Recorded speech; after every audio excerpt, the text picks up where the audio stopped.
There's this movement towards urban agriculture. A lot of people are raising chickens in their backyard for the eggs. There's more of a self-sufficient feeling. You know, you can feed them the vegetable scraps, closer to the earth, closer to your food. Urban chicken farming is on the rise in Chicago, and people are flocking to Murdoff's beginner workshop before getting chicks to raise as pets. Yeah, chickies. Look, yeah.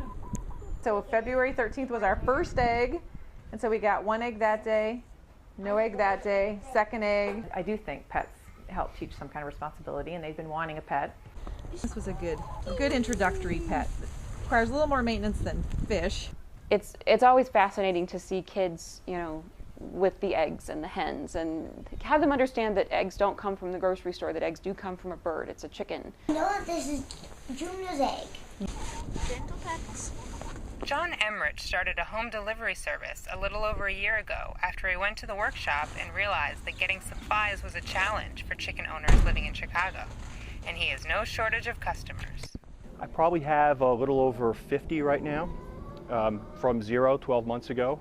And I seem to add about 2 new clients every other week without any advertising. The Chicago Chicken Enthusiast Google group has more than 270 members who trade tips, tricks, and chicken stories. Probably our most unusual wedding gift was the gift of chickens. When they were about 6 or 7 weeks old, the door to the basement was left open without us realizing it, and our dog, who is curious, managed to go down there, and he had taken care of the whole flock.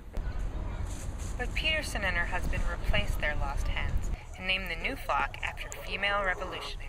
So we have Frida Kahlo, we have Emma Goldman, and we have Dorothy Day. There's no law in the books in Chicago that bans keeping chickens for eggs, or even roosters, as long as they're not slaughtered for food. But Alderman Lona Lane led the fight in 2007 to outlaw chicken raising in the city. Among the claims of the council members who still are against keeping chickens in the backyard are things like it will attract rats.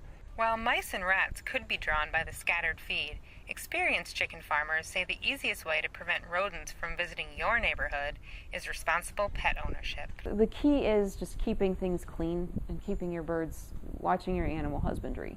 But Chicago chickens have larger, more threatening predators, like hawks and raccoons, not to mention potentially angry neighbors. It's always a good idea to talk to your neighbors and say, hey, what do you think about chickens? And then you figure out, you know, are they going to be amenable to this or not? You know, you can bribe them with eggs. Yeah, Brian and Corey have been great neighbors, and I don't mind them having chickens because I get eggs. And how do they taste? They're great. They're fresh.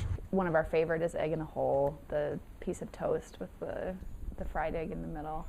Poached or fried is how we've liked them.